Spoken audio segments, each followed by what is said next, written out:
This is Acropolis's Temperament Evaluation from Gold Diamond Pup. Acropolis, blue collar, boy.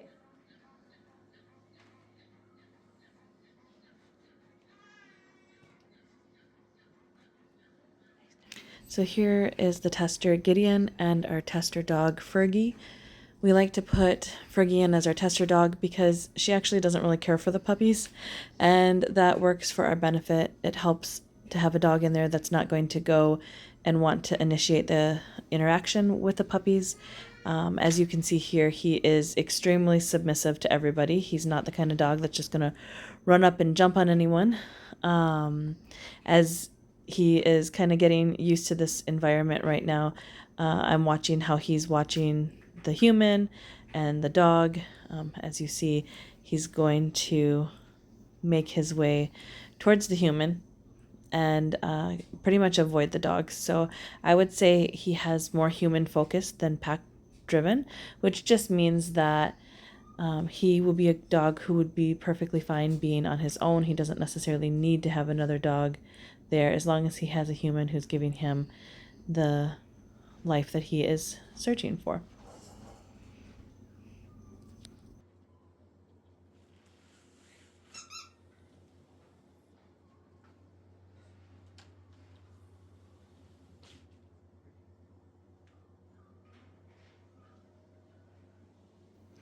Even in his reaction with the tester, he's very respectful. He's not jumping all over him.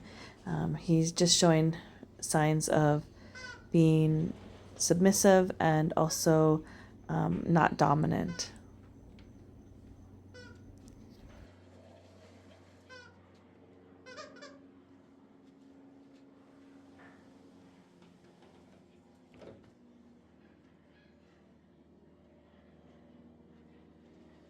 Good boy. Good boy. Good boy.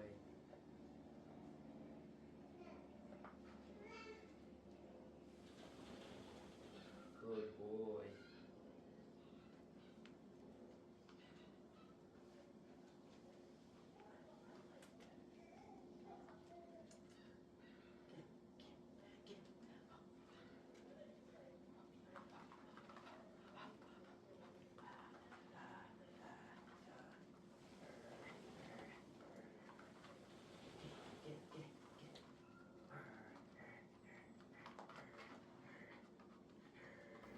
He sure does like to play. And on this part of the test, I would say he has a moderate prey drive. I don't think his confidence level is high enough for me to feel like he has a high prey drive. In my opinion, they kind of go hand in hand. It triggers something inside of them. But he does do pretty good at chasing everything. And then obviously, like, the tester's trying to get him to go, and he's interested, but not enough to leave the tester. So that's where I dropped his score down to moderate. Come here. Oh, good boy. Good boy. Oh, good boy. Good boy. Good boy. Good boy.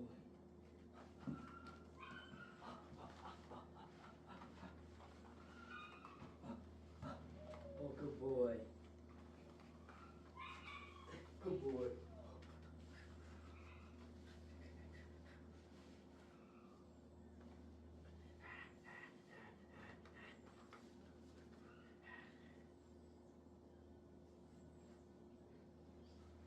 So he was really playful. He would mind being This part of the test, the tester is doing the touch tolerant test. I would say that he is high touch tolerant. He likes to be pet. He likes to be held.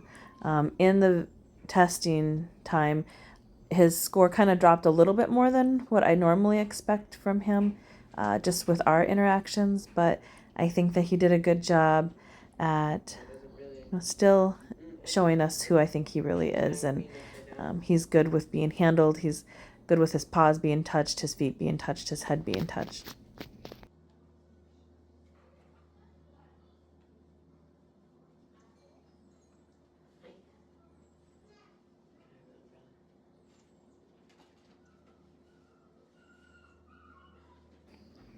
In this part of the test, we're going to do the sight sensitivity. What we're looking for when we're doing this part is we're not looking to see if the dog gets scared or not. It's actually a very healthy response for a dog to step back and get startled. It's natural for them to evaluate something that's going on that they don't know what it is. What we're evaluating here is how well first of all, how he responds to it. Like, does he get scared? Okay, well then when he's scared, how well does he bounce back from being scared? It's his nerve strength resilience is what we're looking for. And when we do the sound sensitivity test, it's basically going to do we'll be testing the same exact thing. So he seemed to do pretty good. I mean, he did get a little bit shook up, but then the toy comes out and he's back to doing his own things, and he seems to be fine with it. So I feel like in his sound sensitivity test,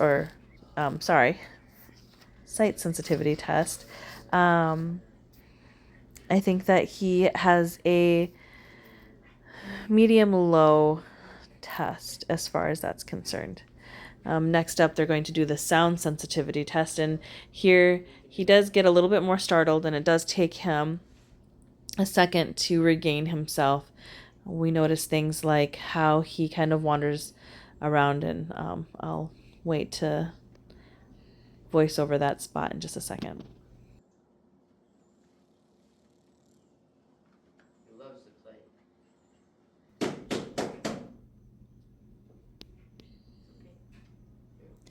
Even though here the tester is kind of rewarding him, this is just something I'd like to bring attention to.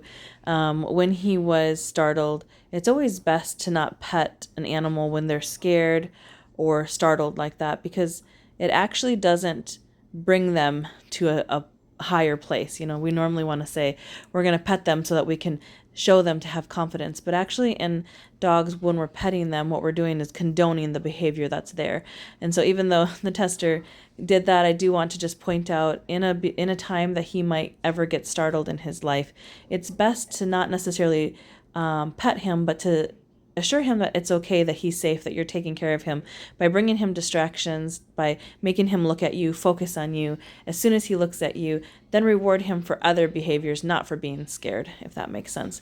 Where he's rewarding him right now, I think that's a more appropriate time to reward him. So no big judgment on the tester, just one of those little things that kind of happened, and it's hard when you see a puppy being a little startled. It's our first reaction as humans to treat them like a human, but they are a dog. So we just want to remember dog psychology is a little different than human psychology. So as he responded to that sound sensitivity, he did get a little bit shook up. And even now you can kind of see he's looking around like, I know that there was something happened. I still haven't figured out what it is, but his tail's wagging and he's doing good. I think that he bounced back from that pretty well. Next up, we are going to do the tenderheartedness test. This is where the tester throws a fit and we evaluate how the puppy handles this type of outburst. There's a couple different things we want to look for. We want to look to see, does the puppy try to help him in any way? Right now he's unsure, but we're just trying to see, like, does he feel this need to aid him and help him? And actually we're not really getting that from him per se. It looks like he's scared too, and he's trying to find some place that he can get some assurance. And so the tester noticed, how he was handling it and just cut the rest of the test short. But I feel like everything went pretty good for him. I wouldn't say he is tenderhearted. I'm going to say he's not tenderhearted because he's just a little bit freaked out about that, but he at least didn't go run and hide. He just didn't know what to do. Going back over his test here, I would say he has a low human assertiveness, which just means he's respectful and submissive when entering the environment with a human. His confident level, I would say, is a medium. He's not low, but he's definitely not high. I've seen dogs who have a good high confidence level. His motivation level was medium high when he was trying to walk through the workability things with the tester. I saw him do some, getting him to walk over certain platforms and things like this, he did pretty good. Nerve strength resilience, I would say, is a medium. His touch tolerance, I think, is a high. At the very least, it would be a medium high, but he definitely likes being touched. His energy level is a medium. Sight and sound sensitivity. One of the sound sensitivity is a medium, and sight sensitivity is medium low. I would say his prey drive is on the higher end of medium. He has human focus. Again, I don't think he is tender-hearted. His dog friendliness is submissive. And then I just put in the notes, Acropolis is a quiet pup. His energy is almost always respectful. He will definitely make a good pet. And that is his evaluation.